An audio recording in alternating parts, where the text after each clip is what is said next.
Who's to blame for the horrific murder of children and adults at a Nashville Christian school? Not the shooter, according to the media and the left wing activist class. Rather, it's the fault of Christian conservatives. That's what we're hearing. If you can't tell, I'm feeling kind of fiery today, so buckle up. This is a big episode. I got a lot to say. It's brought to you by our friends at Good Ranchers. Go to goodranchers.com. Use code Allie at checkout. That's goodranchers.com, code Allie.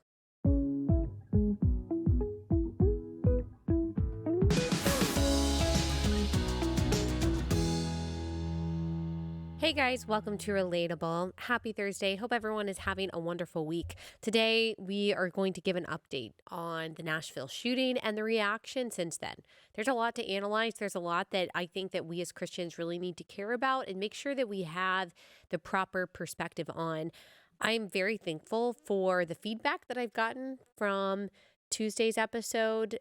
It sounds like, thankfully, by the grace of God, it was an encouragement, a buoy for a lot of you who, like me, were feeling a lot of despair and a lot of sadness. I just prayed that the Lord would give me both peace and words of hope to give to y'all, and hopefully he was able to deliver that for y'all. And so thank you so much for listening, for sharing, for your feedback and all that. If you haven't listened to that episode, please do.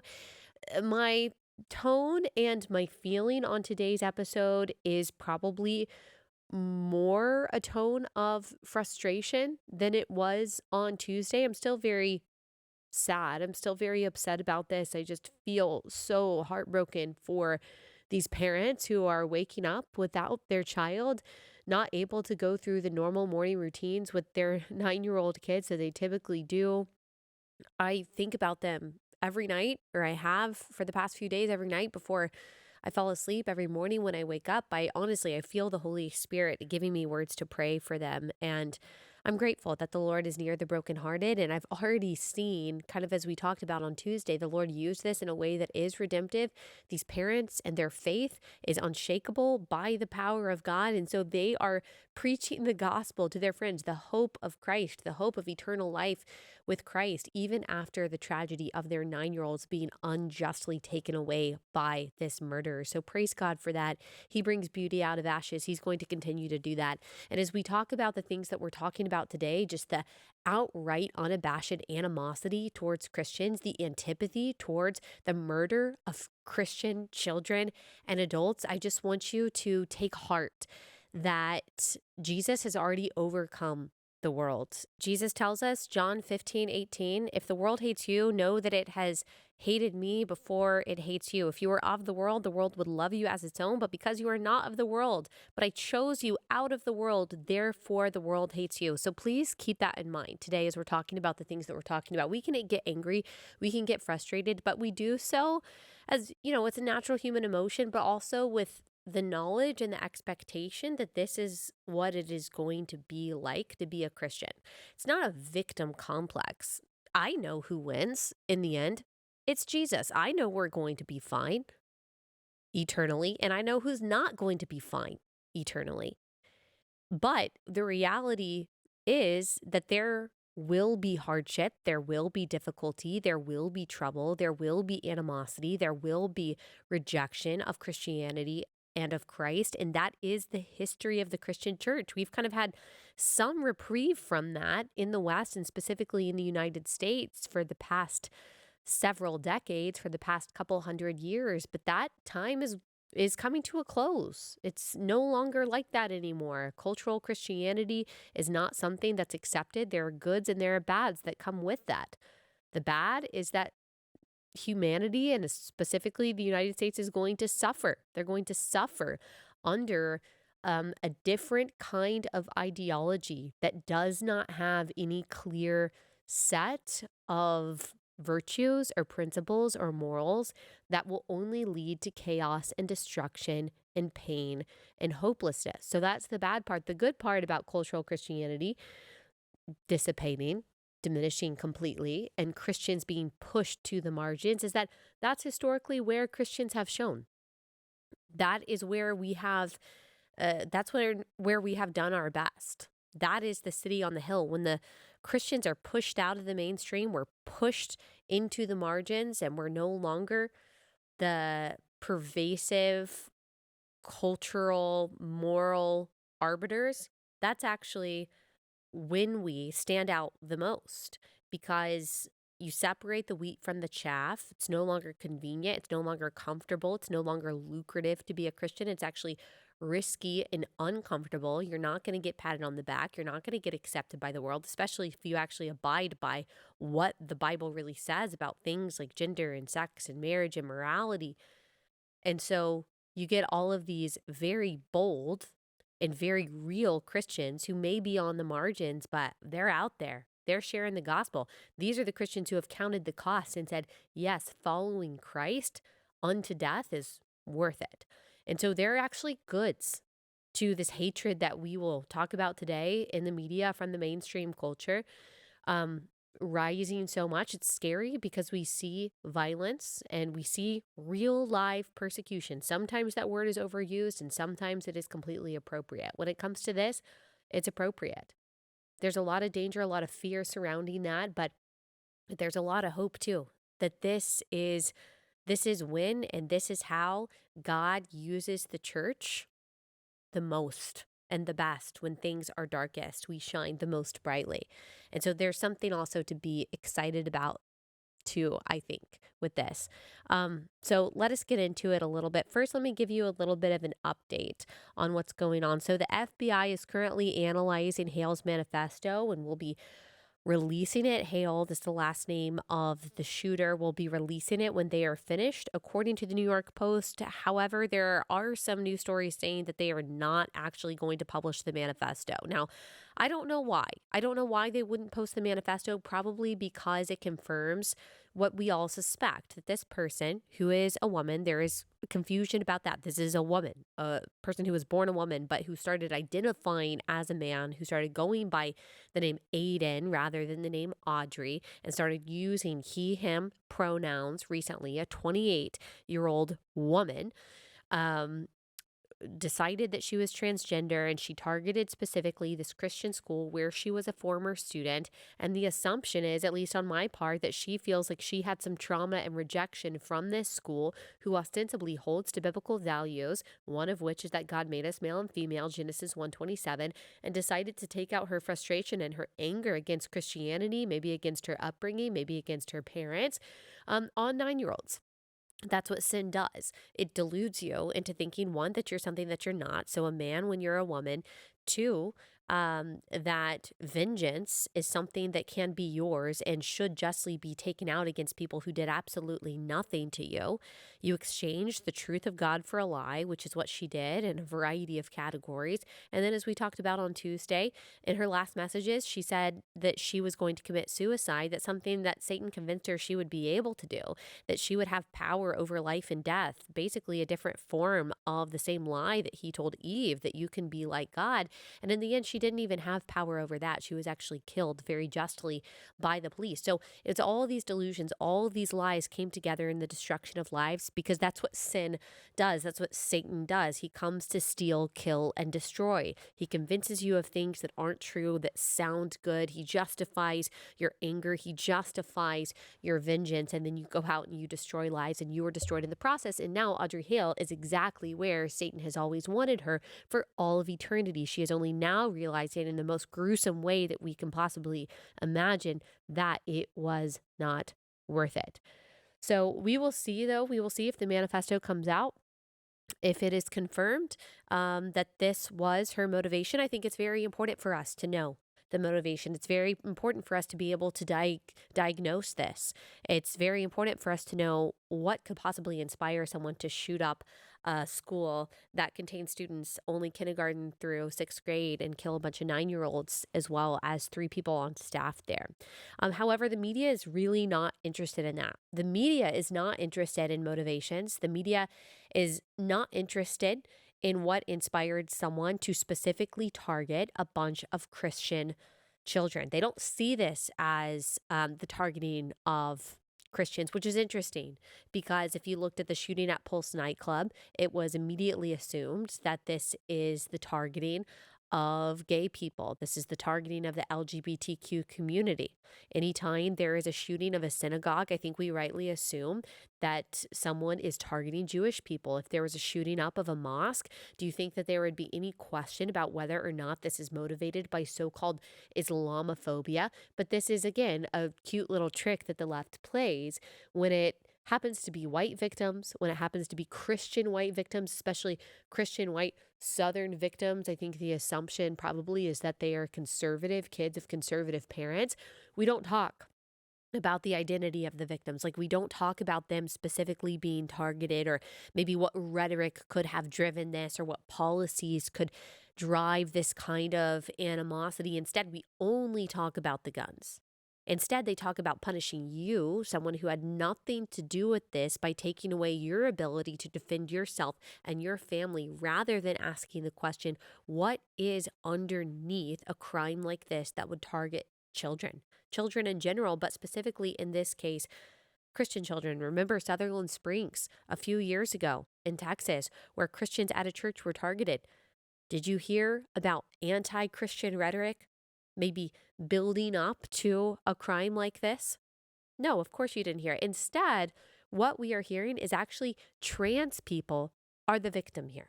Trans people are the ones that we should have sympathy for.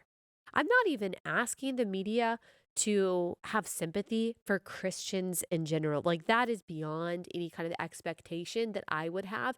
But, like, at the very least, just as, I don't know, a human being whose like sense of compassion should be functioning somewhere above like 1% at any given moment, at least focus on the fact that children died. Like, or at least focus on the fact that people died. Focus on the actual victims of this crime. The media cannot even do that. They can't even do that. Instead, they are focusing on the fact that the shooter might actually have been a victim herself, because the right is so mean about transgender people. I'm not kidding you. So the Daily Mail published this. Nashville mass school shooter Audrey Hale was rejected by her Christian parents, who, quote, couldn't accept she was gay and trans, as cops reveal she also planned to shoot relatives. Okay, what is amazing about this and so confusing? And I've seen other people point this out. So, like, this person is, or this outlet is clearly going down the path of affirming this person's transgender identity. The Daily Mail doesn't always, but often does. I mean, sometimes they post more like conservative culture war stuff, but the media certainly uses the quote unquote preferred pronouns, even when we're talking about murders and rapists and things like that. Like, when we are talking about men being allowed into women's prisons after they identify as a woman, even though they are in prison for raping women. Like, you will see these outlets use she, her pronouns. They will have the audacity to say something like her testicles or her penis. And yet here, when it's a woman identifying as a man, a lot of these outlets will still use she, her pronouns. And I just think it's very odd. I think it's very odd how the media and the left are so much quicker to bow down to the people that they know are actual men, but who are identifying as women, than they are the women who identify as men. There's something there. I'm just going to let you think on that. I'm going to let that marinate a little bit. Why that could possibly be. Just think about that a little bit. So here's what Daily Mail reports. Ronald, 64, and Norma, 61, apparently refused to let Audrey, again, this is the female name, dress as a man in their home. She lived with her parents. So that's also an interesting part of this. She was 28 years old and lived with her parents. I'm not saying that's unheard of. I'm not saying that always means that someone like is a derelict or there's something wrong with them, but that's pretty unique to be almost 30 years old and living at home with her parents. It seems to me like there was some kind of need for dependency there. I'm not sure that she was completely capable of being financially independent. She was in school for art. She was an artist. I'm not sure if she was on, if she had any kind of specific diagnosable special needs. I heard some people say that maybe she was on the autism spectrum. I obviously can't confirm that. If so, that is that's very interesting, because actually the crossover between people who are on the autism spectrum and who think that they are transgender, there's a really big connection there. There's a really big crossover there. Again, just something we can't get into right now. Just pause and think about why that might be. So she lived with her parents in their Nashville home. And then she wouldn't actually change clothes into being a man when she was there, but when she would go to school, when she would leave their home, she apparently would change their clothes. An unnamed Daily Mail source said, "You only see what you want to see. Their religion does not allow them to accept homosexuality. She was Audrey at home, but when she left the house, she changed clothes. Neighbors say she introduced herself as Audrey as late as a year and a half ago." Police say Audrey planned to kill some of her family members and was planning to also target one of the malls in Nashville, according to CBS. Daily Mail said her parents rejected her when she came out as gay, but it's unclear what that means exactly. So this is the thing. This is something I keep hearing. It's not just from the Daily Mail, but a lot of activists and people on the left. Well, her parents rejected her. The school rejected her. And think about, like, we talked about that tweet on Tuesday where someone was like, can you even imagine what the anti-gay curriculum would have been in the early 2000s when this person went to school? They basically said, of course, she killed the head of school. That must have been really difficult. Like that's where the sympathy is directed from people on the left right now. That this person probably went through trauma and rejection and bullying because of her stated identity and sexual orientation. And therefore, I guess they believe that it justifies it in some way. But how was she rejected? Was she kicked out of that school? We don't have evidence of that. Her family still allowed her to live at home in their $700,000 house.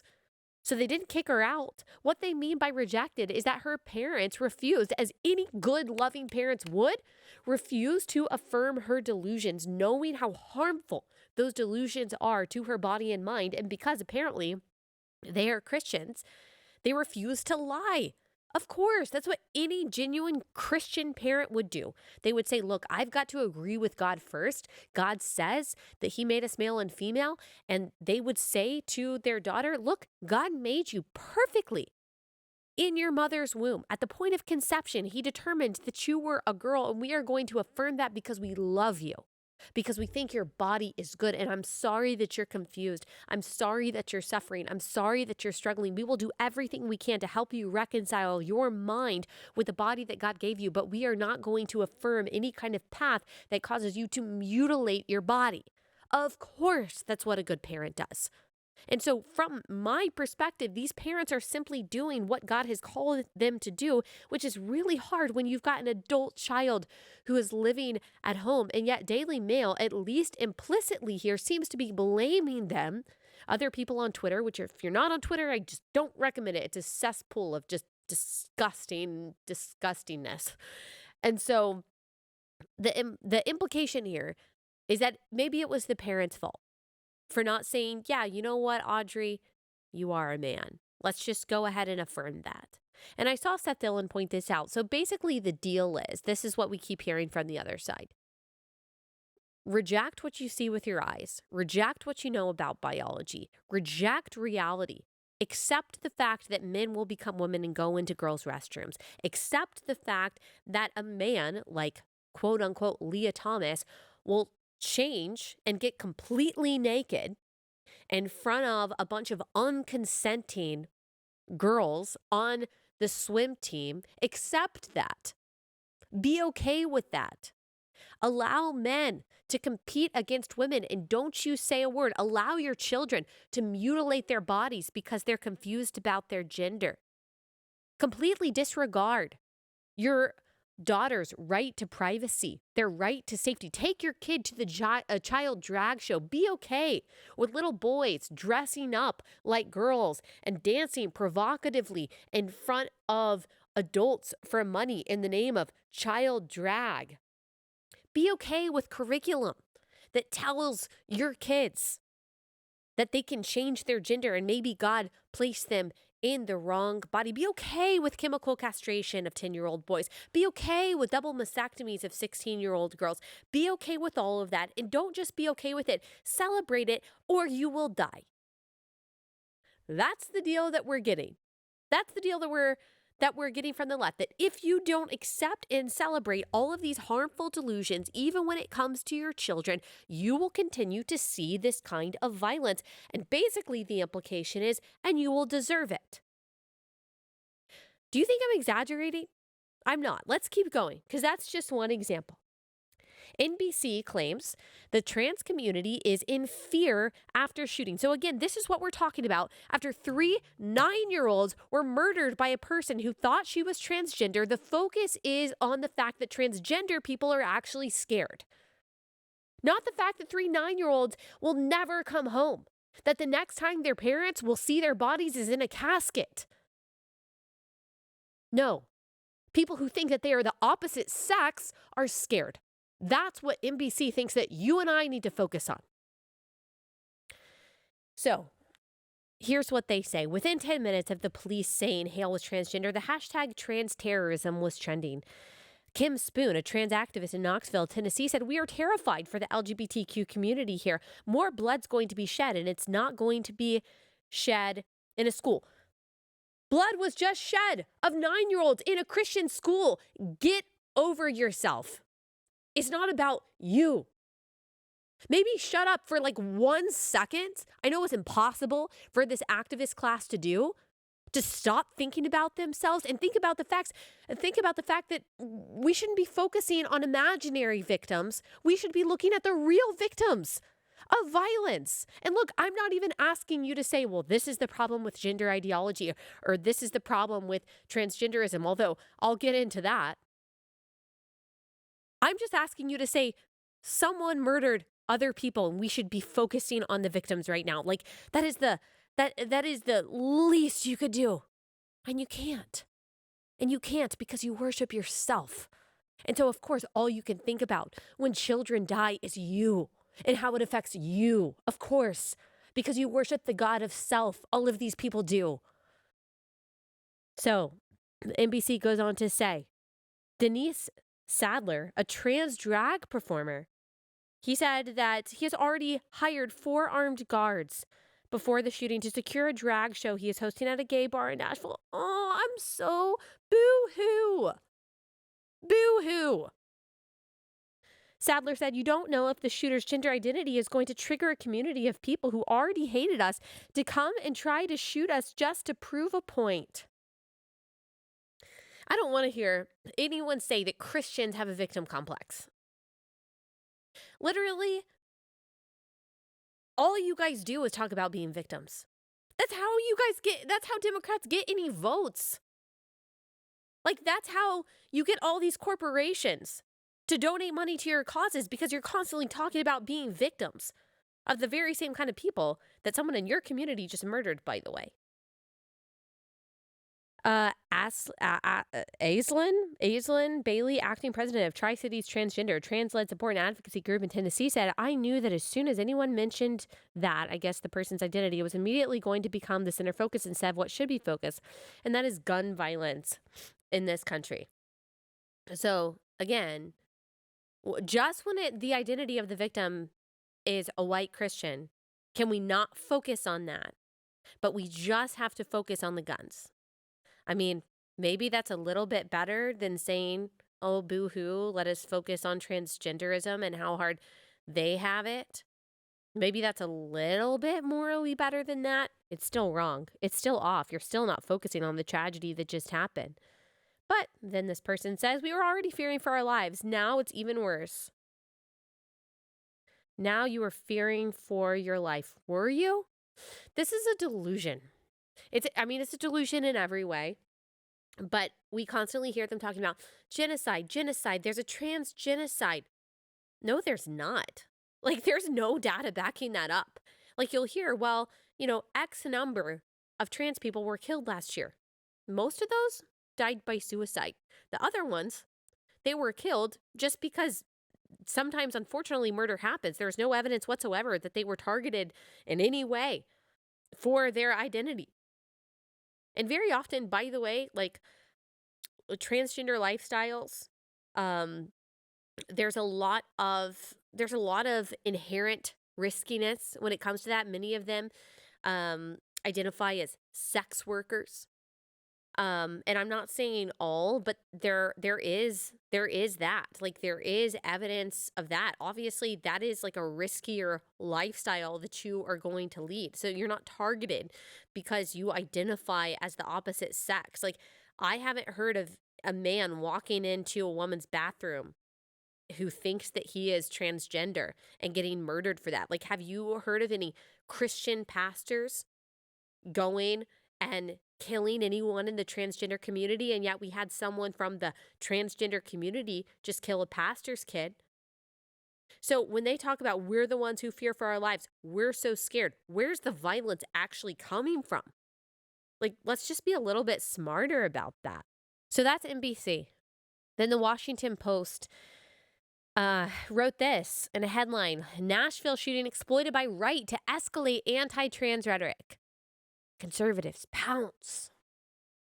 The attacks against transgender people and gender-affirming care come at a precarious time for trans rights in America. Again, that's what matters here. At least 38 transgender people were killed last year and 50 were slain in 2021, according to tracking by Human Rights Campaign.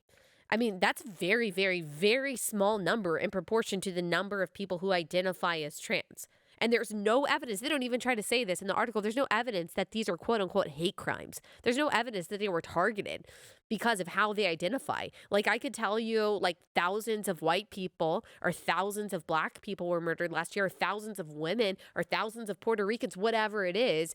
And just by stating that, that doesn't actually prove that those people were targeted because of their identity. I'm sure that there were more Christians who were murdered last year than transgender people. And I won't even try to tell you that that is because they were Christian. It just could be because they were at the wrong place at the wrong time. And yet they put out these numbers to emotionally manipulate you without even trying to say that they were murdered because they identified as trans. As hashtag trans terrorism trends on Twitter this week, LGBTQ advocates expressed concerns that anti-trans rhetoric in the wake of the Nashville shooting, which killed 3 children. Oh, just an aside. Oh, by the way, children died. Not quite as important as the fact that some trans people have their feelings hurt this week.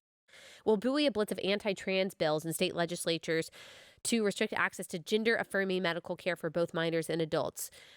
So just a reminder, quote-unquote gender-affirming care means chemical castration, hormone blockers, cross-sex hormones. For minors, it often means double mastectomies for women and even under the age of 18. As we are seeing here, they say for both minors and adults. It also means that men aren't able, these bills they're talking about, they're trying to stop men from being able to compete with women, maybe go in women's bathrooms, go in women's locker rooms. These are very common sense things. Very common sense things. I actually was talking to someone who messaged me, I can't give any specifics, who is at basically a rehab center for women to get sober, who have been addicted to drugs, have been addicted to alcohol. And many of them have a lot of sexual abuse trauma. And so they have an understandable fear of men. And this place just told them that there is going to be a trans woman, so-called, that's going to be living there. So a man around all of these vulnerable women in a very private, intimate space, these women who have already been through so much trauma. So again, men's desires and men's whims, because they can identify as women and then become a part of the oppressed class, trumps women's safety and privacy. Yeah, there are bills, there are laws that are going to be passed to protect women in those scenarios, and there has to be.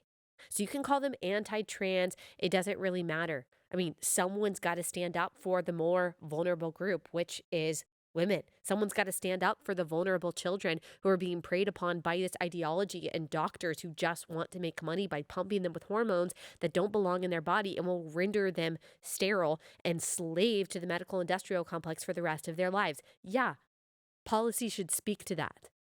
And we shouldn't even be having that conversation right now or talking about how you're scared of that right now, because that's not the point of what just happened. That's not the tragedy here. The tragedy is that people died. The tragedy is that a little school was just shot up by a delusional human being. And then here's a politician. Politician Catherine Clark. She's a Democrat from Massachusetts. She gave a statement on March 28th in solidarity with the trans community. So a day after 3 9-year-olds were murdered by a transgender person. She didn't stand up and talk about that. She instead stood up and talked about her solidarity with the transgender community. Here she is on the House floor talking about that. Ahead of Trans Day of Visibility, I rise in honor of a community that is being forced to fight for its very existence. I know your strength, but I also know how determined the forces are that have pitted themselves against you. The politicians and preachers who would rather see you languish in a dark closet than watch you engage the world as you do, cultivating joy and love wherever you go. That's the message that she chose to focus on and convey. After 6 people were murdered by a transgender person. That's where her sympathies lie. Like, these are the very same people who want us to believe that they're sincere when they talk about gun confiscation. I'm sorry, I have a hard time believing that. She didn't even shed a tear for these babies who were murdered. Why should I believe she has my best interest, my child's best interest at heart? And by the way, this person also has a son who believes that he is a girl. He, in January of this year, he was charged with assaulting a police officer. So that's where she is as a mom. I'm not sure that we should be listening to her advice on anything, at the very least policy.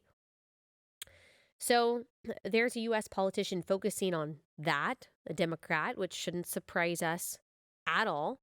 And then we've got others in the media doing the same. And I'll get into that in just one second. The next clip that I'm going to play, as I said before we started rolling, was perfectly created to make Allie Stuckey angry. Everything in it is just like beyond. Let me pause. Let me tell you about our first sponsor for the day. And that is Carly Jean Los Angeles. A lot of the things that we're talking about today make me very, I think, righteously angry. Make all of us very righteously angry. But you know what's something that makes me happy? The clothes from Carly Jean Los Angeles. This is a company that is a light in the darkness because they share the same values that you and I do. They're Christians. They're pro-life. Carly Jean is just an amazing person herself. And they make awesome clothes. I'm actually wearing all Carly Jean right now. The shirt that I'm wearing is Carly Jean Los Angeles. The pants that I'm wearing are Carly Jean Los Angeles, which are just super comfortable. I love their basics line because it's all made in the US, but all of their clothes are incredible. They really fit and make you feel good in every stage of life and every season of the year. And I just love knowing I'm supporting a company that doesn't just make great products, but shares my values too. Go to carlyjeanlosangeles.com. Use promo code AllieB for 20% off. That's promo code AllieB for 20% off. You always got free shipping over $100. Go to carlyjeanlosangeles.com. Promo code AllieB. carlyjeanlosangeles.com.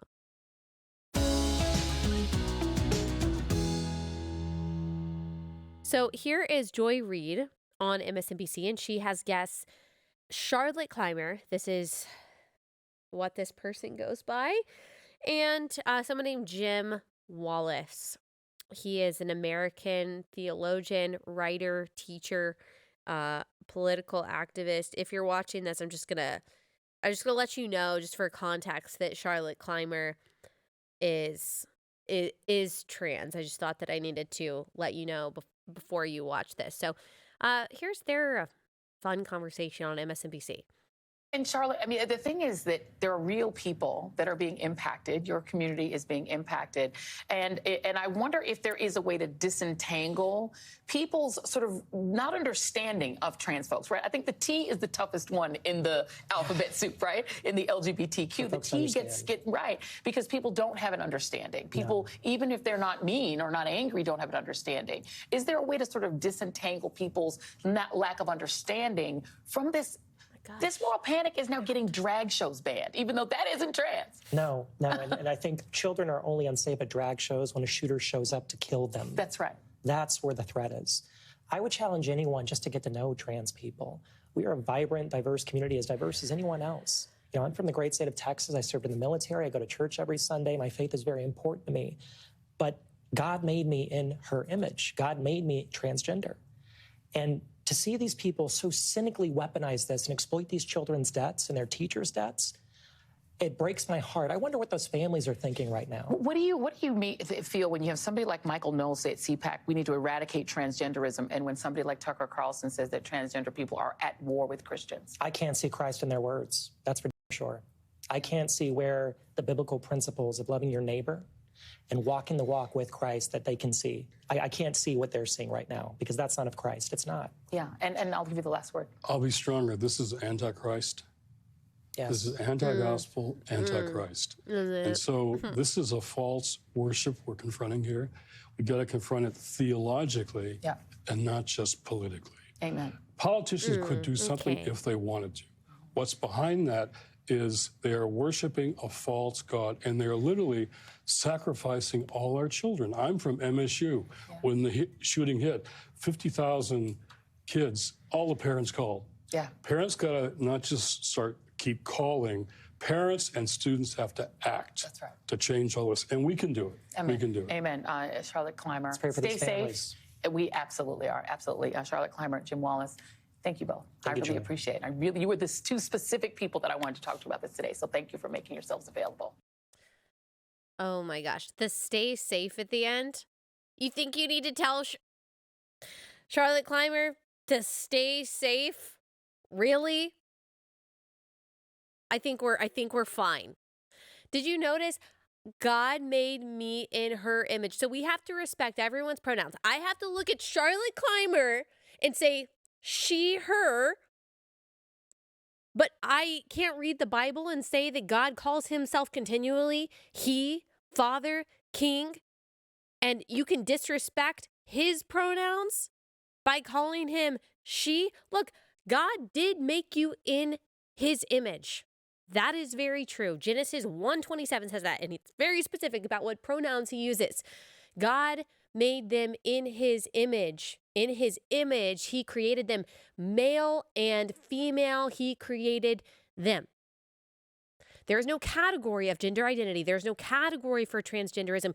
You might be sincerely confused. I doubt that, by the way, about a lot of these people, men specifically, who identify as women. We've talked about it with Genevieve Gluck. I think there's something much more nefarious and much darker underneath the identification as women, actually, for a lot of these men who think that they are women. But even if you are sincerely, genuinely confused, that doesn't mean that you are actually the opposite sex. God made us biologically, and he made us male or female from the moment of conception. Don't you dare bring up intersex to me. That has nothing to do with transgenderism. Some people are also born with one leg. Guess what? Human beings are still bipeds. Okay? And so that has nothing to do with a man deciding that one day he is going to be a woman. It can't happen. All right? And the fact that MSNBC is focusing on this today, the fact that this so-called theologian, Jim Wallace, had the audacity to say that this is anti-God, anti-Christ, when someone who thought that she was transgender literally targeted Christians at a Christian school and murdered them.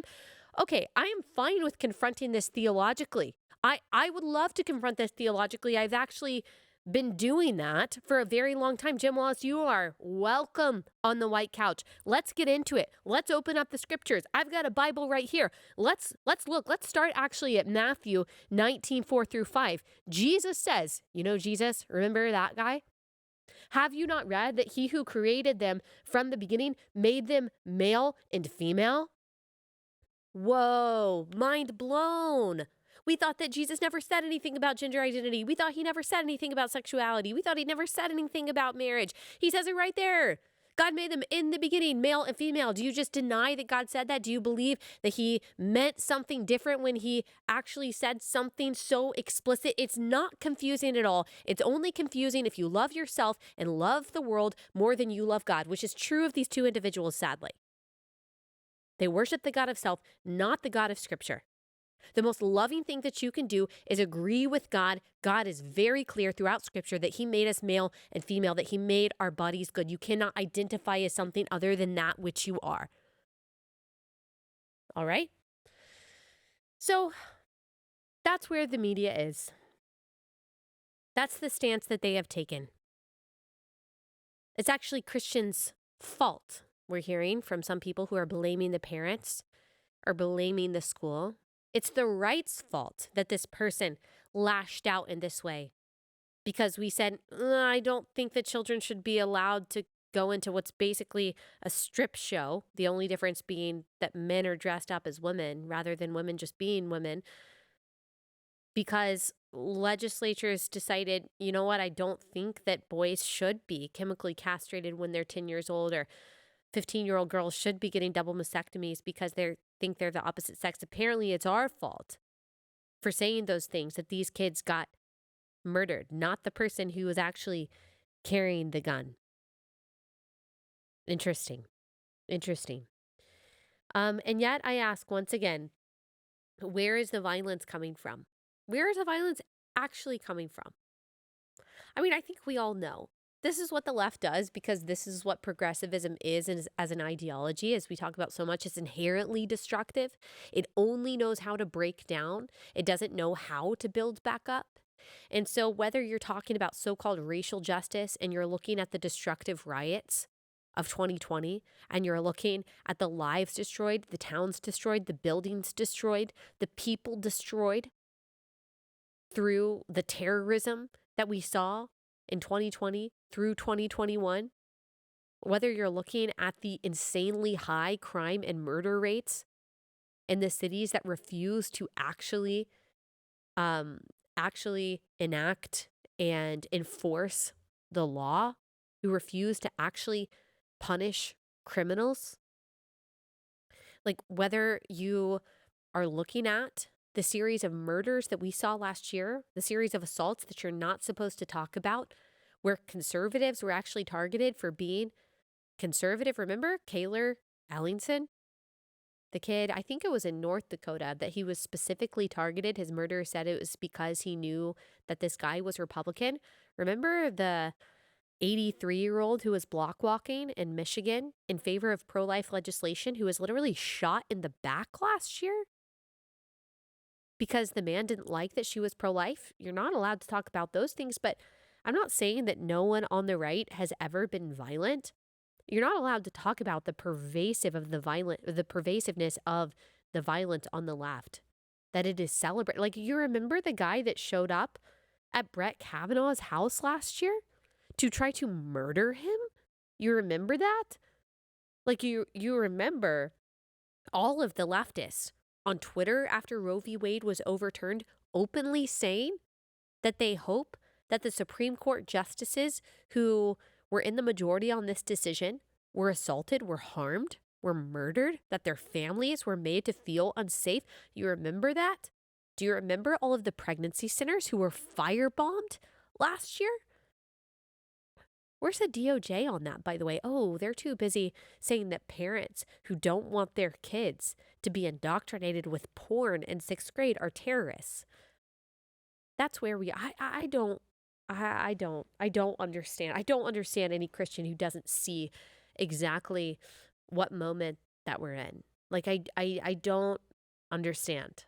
How do you not see? How do you not have eyes to see the moment that we're in?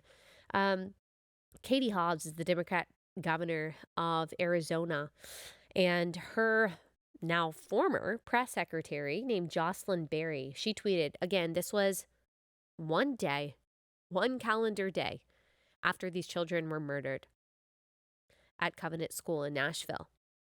She tweeted a GIF of a woman holding guns with the caption, "Us when we see transphobes." Wow. That's your choice of words after these children. Not even sympathy, not even rest in peace, but a picture of a woman holding guns blazing, with the caption, "Us when we see transphobes." Like, what are you trying to say? Are you saying that these kids deserved it? Are you saying that the head of school deserved it? Are you saying that people deserve to be murdered because we believe what people have believed for all of human history, what most people in the world still believe today? I would venture to say 99% of the world still believes today that a man cannot become a woman and vice versa. Thankfully, she was forced to resign, but as we all know how politics works, especially Democrat politics, she'll get a cushy deal somewhere else. She'll work for another politician. She'll become an activist. It's not like she's going to be written off, because here's the ugly truth, guys. No one, not Katie Hobbs, not anyone else on the left, was actually appalled by what she said. They're not bothered by it. They're not worried about being associated with her She's not going to be pushed to the margins. She's not going to have any sacrifice in any way. I promise you, she already has a job lined up. She's probably going to go work at Meta or something like that. She'll be a consultant for, I don't know, some Democrat politician. Maybe she'll even get a job in the White House. No one on the left is really bothered by what she said, especially in the political class. Because that's the belief that this kind of thing should be encouraged, that it's totally justified when you hurt the feelings of someone who is in an oppressed class. Posie Parker, she is a women's rights advocate, and she has been speaking out about the dangers of gender ideology for a long time. And on March 24th, 2023, she was holding a rally in New Zealand for women's rights. She was then doused with tomato soup by trans activists, by a man in a dress, a mob of protesters who were actually violent rioters, tried to shout her down while she spoke and crowded her while she was trying to leave the event. And we can put up some pictures of that, of what it looked like. They were extremely violent towards her, bullying her. She actually had to stop speaking and stop her event for fear of her life. At one point, a clear liquid was splashed on her by a protester. We don't know what exactly it was. There was a trans activist who attacked her, who goes by the name of Eli Rubashkin. Then posted on Twitter after it happened, every day is Punch a Nazi Day. So these people, again, they're so delusional. They've deluded themselves into believing that they are not the fascists, that they're the anti-fascists, that they are pushing back against the evil people when they themselves are the evil people. And so there are multiple tweets of this person calling for more violence. I do, people were so mad because Marjorie Taylor Greene brought up the fact that maybe this Covenant School killer was on some kind of hormones or on testosterone or something like that. Look, you can be mad at that all you want to. Testosterone does make you more violent. It does make you more aggressive. There is a reason why men typically commit more crimes. There's also a reason why they are typically better, at saving lives. But there's also a reason why their aggression manifests itself in violence more often than women. And that is in large part, because of the testosterone, because of the hormones that are pulsing through their bodies. And so I'm sorry, testosterone does make you more aggressive. It changes how your mind works. It changes how your body works, especially if you put in a kind of hormone that was never supposed to be in your body in the first place. I'm not saying that everyone who has a high dosage of artificial or natural testosterone is going to be violent. I'm not saying that at all. But let's follow the science, right? That is actually true. There is a reason, again, why these men who identify as women are often very aggressive, especially when it comes to people who disagree with them. There's a reason why these women who identify as men who are on these cross-sex hormones often get very aggressive, especially when people disagree with them. There's a reason why, according to the Daily Wire, there's a Transgender Day of Violence that is scheduled for 2 days from now, April 1st. Apparently, Our Rights DC, an Antifa group that is part of the anti-fascist action, again, so ironic, is joining forces with the Trans Radical Action Network in an attempt to stop trans genocide and increase the visibility of the transgender community. There's no genocide against trans people. There's not. They are planning a day of vengeance in Washington, D.C., actually a weekend, as it's multiple events. The main march/rally is April 1st, and a kickoff protest on Friday, March 31st. They're working on raising money for firearms training. Remember, there's Rainbow Reload that Tucker Carlson warned about, that we talked about on Tuesday, that is a group in New Hampshire that is trying to arm transgender people and telling them that they need to fight against the hate. The Day of Vengeance website says that the trans, non-binary, gender non-conforming, intersex, again, intersex has nothing to do with these things, communities are facing astronomical amounts of hate from the world. Astronomical. At least 100 gender-affirming care ban bills have been proposed. We've already clarified what that actually means. So far in 2023, 6 lives have been lost. Oh, which 6 lives? Oh, you're not talking about the 6 lives of the children and adults that just got murdered in Nashville. You're talking about random 6 people that didn't align with being male or female. We have no proof at all that they were murdered for those reasons at all. Okay, that's genocide. 6 people that were murdered, which I don't think it's good that they were murdered. I don't want anyone to be on the receiving end of violence. But again, we have no evidence that they were murdered for any kind of anti-trans motivation. And you're calling that a genocide? Okay. All Rights DC, who self-describes as an autonomous community sustaining AFA to demand accountability for injustice. It's wild. Is there some significance that this is happening on April Fool's Day? Is this when the jig is up? Is this when you guys are going to tell us that Ashton Kutcher is about to pop out and we've all just been punked? That you guys also don't believe that men can become women? I mean, I don't agree with the tactic, but at least this whole thing would be over. Somehow I don't believe that. I don't think that's what's going to happen. So there was a study from the National Library of Medicine, February 2022. A study was published titled Meaning in Life, Future Orientation and Support for Violent Radicalization Among Canadian College Students During COVID-19 Pandemic. It surveyed 3,100 Canadian college students. The Radicalism Intention Scale assessed an individual's readiness to participate in illegal and violent behavior in the name of one's group or organization. So a sample item would be this: I continue to support an organization that fights for my group's political and legal rights, even if the organization sometimes resorts to violence. The study found that, quote, transgender and gender diverse students reported higher support for violent radicalization compared to students who identified as women. Wild. I can't believe that. I mean, some of it is because, yes, of what we're talking about, the delusions that come with this kind of belief system and ideology, but a lot of it has to do with Reddit, Discord, all different kinds of social media black holes that these people get sucked into. They radicalize one another. They convince each other that there's some genocide. They convince each other that they really are the opposite sex. They convince each other that they have to fight for their lives because there are laws against chemical castration of little boys. And so they get radical. They get justified. I guarantee you that's what happened to this Audrey Hale person. I guarantee you. She had people on social media telling her, yeah, you're right. You're a vigilante. You just need to go do this. Like, you're totally justified. You are a victim. You know what? You go. You go, dude. I guarantee you. She had people egging her on social media that helped radicalize her.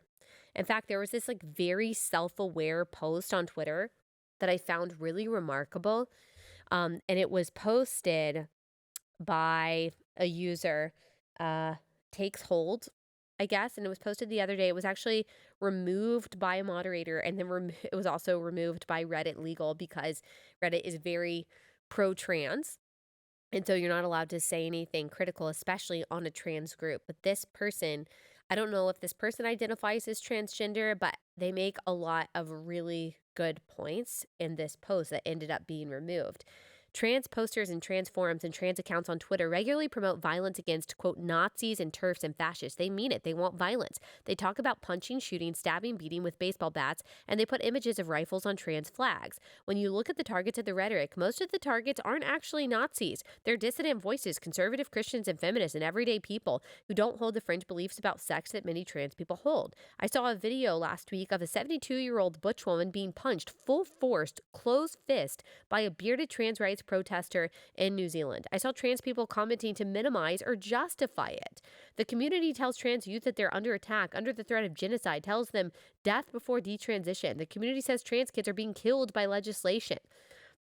2 trans people have now taken guns into schools and literally killed children as revenge. The murderous and suicidal rhetoric, the violence against women and children should have stopped years ago. Another good time to discontinue it would be now. I go into the trans subs to see that almost every reaction to the murder of young children is self-concern. I'm the victim here. I'm in more danger than ever before. This is genocide against us. Every time this murder's identity and motives are mentioned, we are being killed. There's a problem. This person says you can't fix it alone. It's horrific, it's immense and intense, and it's overwhelming. There would have to be a consensus that things need to change. I don't know what that would take. Maybe it's too late, and this is what the trans movement has become. This is how it ends. Yeah, I would agree. You know, I think that any last remaining sympathy or understanding that conservatives had for gender confusion and gender ideology has completely dissipated now. And it's not just because of what happened in Nashville, it's because of the reaction to it. It's because of the ghouls and the media and politicians who have no tear to shed for the people who were murdered. And they're the ones who want us to believe that it's because of compassion that they want to confiscate guns. Come on. Tucker Carlson had a really interesting segment where he talked about gender ideology, transism being the mirror image, the opposite of Christianity.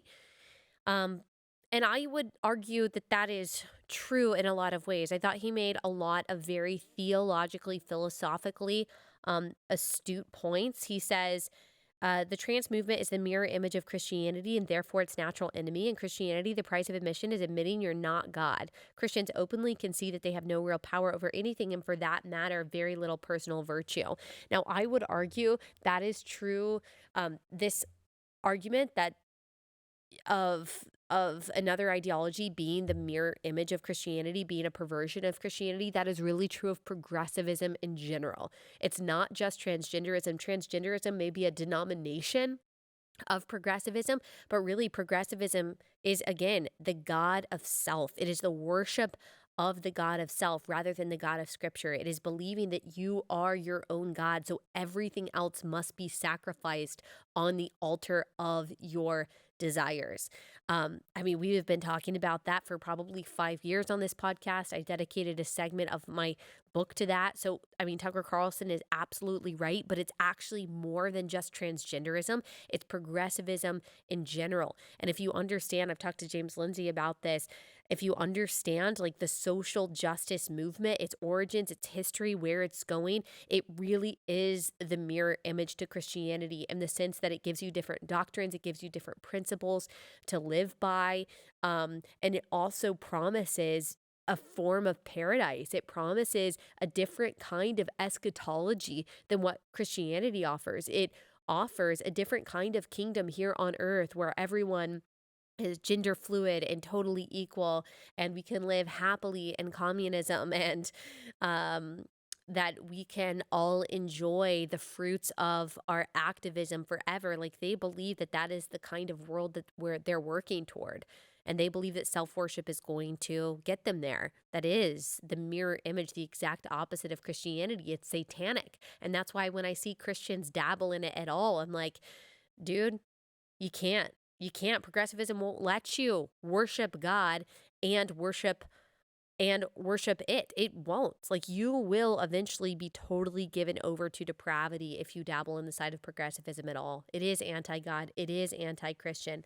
And like, let me just like read you some examples of that. I'll pause first. I'll do our last sponsor, and then let me give you some examples of that from people who claim to be Christians themselves. So before we do that, let me tell you about our next and last sponsor for the day, and that is My Patriot Supply. So you guys know the future is unstable. We're talking about this stuff this week, but we often talk about the food supply, the supply chain, the economy, how unsure things are, and you just need to make sure that your family is taken care of. You need to make sure that you have an emergency food supply kit at home, and that if something should happen where you can't get the food from the grocery store that you need, that you're taken care of at least for a few months.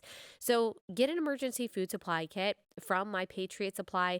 Buy one kit for every member of your family. It's a 3-month emergency food supply kit. We have it in our house. Hopefully you'll never have to use it. It's good for 30 years, so you've got a long time, but you'll feel better knowing it's there. Should anything happen to you, your specific family, or your community, or the country, whatever it is, at least you will feel comfortable knowing that you have this in your pantry and that your family is not going to starve.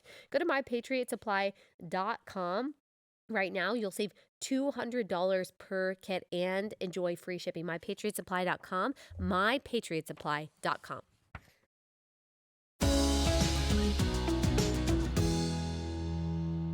Okay, so here's Beth Moore's daughter, Amanda Jones. And she was at one point a pastor's wife. I don't know if she is anymore. This is like such a stunning response. This was, again, the day of, I think it was the day of these kids being murdered in Nashville. Here's how she responded to this story on Twitter. She has since deleted her account, which is also incredible. Shout out to Beret and Millennial on Twitter for screenshotting this, circulating it, and then allowed people to see it. And then I guess inspired Amanda to shut down her account, at least temporarily. She said, "If I have to homeschool my kids to keep them alive, I will give them an education so woke, so social justice oriented, they will be a stench in the nostrils of the GOP. I will take pleasure in it every single day." Okay, so these kids, these people were just murdered by someone who was woke herself, who subscribes to this so-called woke ideology. I mean, that is what led her to believe that she is the opposite sex. And you're saying that you are going to indoctrinate your kids with an ideology who believes that? Like, again, these people who profess to be Christians, like, you don't know anything. You don't know anything. You've got a heart of, this is what I'm talking about when I say hearts of stone and brains of mush. This tweet, like, if I had like a glossary of terms that I use and definitions, I would put this tweet by Heart of Stone, Brain of Mush, Amanda Jones, this tweet. I mean, you literally don't understand anything. You don't understand anything about progressive ideology. You don't understand anything about Christian theology, which is actually incredible. But I really mean that. Like, if this is your response to kids being murdered, especially by someone who believed they were the opposite sex, like, you are completely and totally depraved and ignorant of anything that is going on. And ignorant is like the nicest thing that I can say about a tweet like this.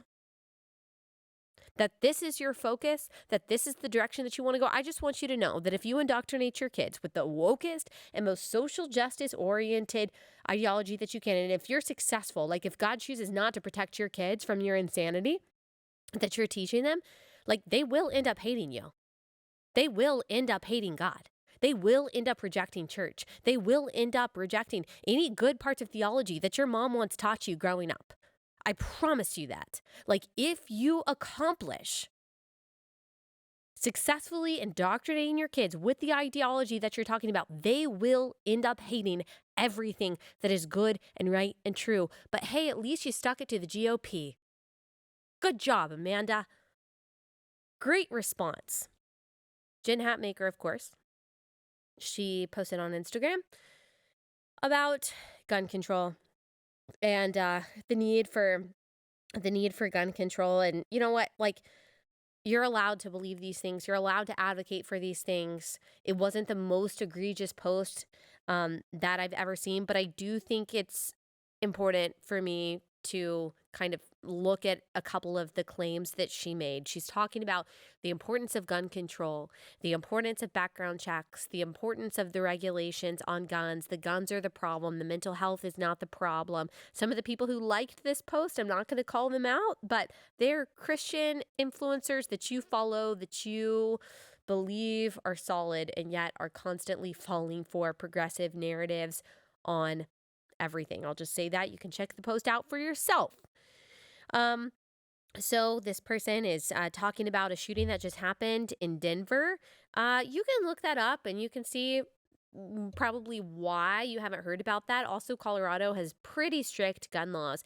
And then she's talking about this Nashville shooting, how all of this shows that we need more gun regulation. It is true that homicides for kids under the age of 18, it is the number one killer. If you're looking at all of the different ways that someone might die by a weapon, firearms are definitely the most likely. Now, that's if you exclude abortion. Obviously, abortion is going to trounce gun deaths every time. You have hundreds of thousands, almost millions of abortions every year in this country.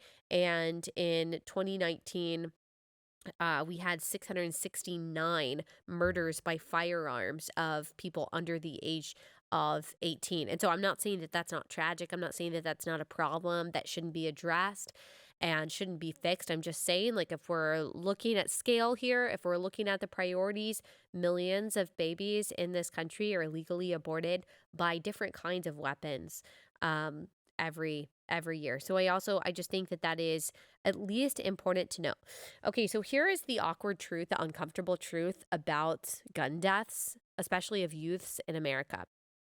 It is, and I'm not saying that this is not a problem. I'm not saying that this doesn't matter. I'm just saying this is not a problem everywhere. The vast majority of this is gang violence. The vast majority of this are inner cities, gang violence happening among teenagers using not AR-15s, but handguns.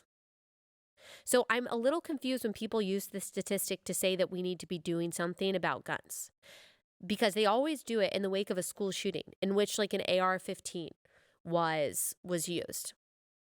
And then they say, well, look at all of these gun deaths that happen every year. Okay, the vast 99.9% of those gun deaths were by handguns, not by AR-15s. And if you're looking at kids being killed by gang violence, they're being killed by people who are not allowed to have those guns in the first place. I would wager, just knowing that most of this is gang violence, most of this is happening in Democrat-run cities, that a lot of these guns are already gotten illegally. So, like, we're just going to need to break this down a little bit more. We're going to have to look at who is actually wielding these guns, killing the kids. Why is this happening? Where is this happening? What are the laws on the books in these places that would be preventing these kids from getting these guns? Why aren't they being enforced? So before we talk about taking guns away from law-abiding people, let us look at the laws on the books where these gun deaths are happening and seeing if the DA is even charging these murderers and these criminals with the crimes that they are committing in order to stop this kind of stuff. Like, if we really cared, we wouldn't just go out there and say, well, let's take guns away from law-abiding people. We would look at where this is happening, why this is happening, how this is happening.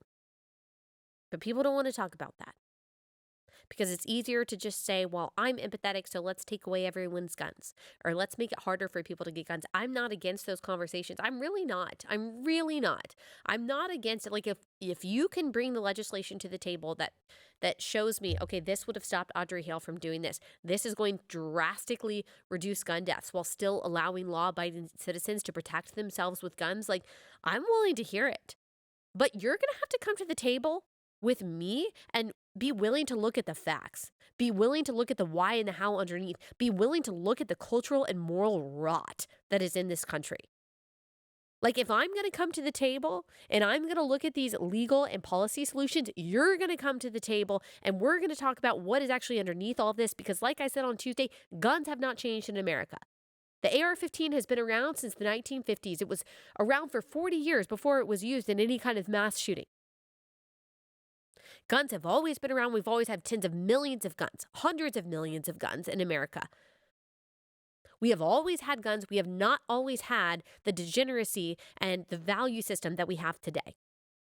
So if I'm going to come to the table and talk to you about legislation that actually makes sense, honors the Second Amendment while actually protecting people's lives, you're going to have to come to the table and you're going to have to talk to me about how our increased godlessness and the disintegration of the family and community has caused this kind of violence. And maybe that the ideology that you are constantly purporting and pushing is causing the division and the hate and the virus the violence that you say that you're against.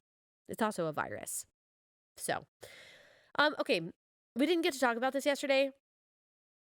So I just want to play a couple clips on Tuesday from Biden. I know this is a long episode, but let me just play these two clips and we can just do them. We can just do them back to back. I'll lead into them and you can hear how the president of the United States is dealing with this. The first one, he's joking that he doesn't believe that Christians were targeted. And the second one, he's also joking. So I think the first one that we're going to play is from yesterday. The second one that we are going to play was from the day that it happened. He was supposed to address an audience about what happened in Nashville. And it's very weird. So let's play them back to back. Do you believe that Christians were targeted in Nashville school shooting? Do you believe that Christians were targeted? I have no idea. Josh Foley believed they were. What do you say to that? Well, I probably don't then. Probably don't. No, I'm joking. No, I have no idea. My name is Joe Biden. I'm Dr. Joe Biden's husband. And I ate Jenny's ice cream, chocolate chip. I came down because I heard there was chocolate chip ice cream. By the way, I have a whole refrigerator full upstairs. I think I'm kidding. That last one was literally before he was about to address the audience about the Nashville shooting. This is not before he knew it happened. This is not a different instance. He's a freaking weirdo who was losing his mind. The first one, he was being asked after getting off the helicopter, do you think that children were being targeted in this shooting? And he said, I don't know. And then they said Josh Hawley, who was a Republican senator from Missouri, thinks that they were. Oh, then I probably don't. I'm just joking. Okay. And just to close this out, I meant to say this earlier and I forgot. Aaron McIntyre makes a good point, and I didn't think about this, I guess because I'm used to this kind of thing. But he says, no, corporations won't be standing in solidarity with murdered Christians. No, that isn't hypocrisy. It's a very clear message. I hope you hear it. I hope you understand the enormity of the task before you. It's not hypocrisy that these corporations aren't lighting up their buildings in honor of Christians. It's not hypocrisy that these large corporations aren't going to put out statements against anti-Christian persecution. They're not going to be sitting their Christian employees down and asking them if they feel traumatized. No, they're going to continue to have trans days of awareness. I mean, there's large corporations that I can think of that actually on the day that these children were being murdered, we're having and let's honor trans people day. No, they're not going to honor you. They're not going to think about you. They're not going to shed a tear about you. They're going to talk about taking your guns away so that you can't defend your family. They're not going to talk about how scared you might feel right now. End Wokeness is an account that tweeted NYC lit up to show solidarity with Black people, Ukrainians, LGBTQ+, and Christians. The last one is blank because, of course, New York would never do that. And look, I'm not looking for that kind of solidarity. I'm not. I don't care. I don't want the world's approval. I don't need their pat on the back. I don't need their accolades. I don't need them to light up their buildings. Look, we know who wins in the end. Again, go back, read Psalm 37. Read Psalm 24. We know who's in charge. We know who gets the last to laugh. We know who will be victorious. We could gain the whole world if we wanted to. You can gain the whole world. Give up Christianity, give up your belief system, but you will lose your soul. So I'm okay with losing the world and gaining my soul. Again, let me read you, just to close out, Jesus' words in John 15:18. If the world hates you, know that it has hated me before it hated you. If you were of the world would love you as its own. But because you are not of the world, but I chose you out of the world, therefore the world hates you. It is what it is. Let's count the cost, Christian. Let's move forward as Christians have for 2,000 years, being beacons of clarity and courage, not backing down on what we know is good and right and true, but doubling down on it. And remember, I love this quote, and it just came to mind, so I forget who said it. I am immortal. This is a paraphrase. I am immortal until God decides to take me home. You are immortal until God's time for you to die, to go home, comes. He's completely sovereign over you. He has already determined all of your days. That means that we get to move forward in absolute boldness. So let's continue to do that. All right, this is a long episode. I had a lot to say. We will be back here on Tuesday. Let's see, do I have any announcements? Did I say Tuesday? I meant to say Monday. I don't know what I was thinking. We will be back here on Monday. I don't think I have any announcements for us. I think that's it. Leave us a 5-star review if you love this podcast. Remember, men, Mother's Day is coming up. Buy your wife some relatable merch. Also, women, buy it for yourselves. There's lots of good stuff out there. Go to alliemerch.com. You can use promo code Allie10 for 10% off. All right, that's all we got for today. We will see you back here on Monday.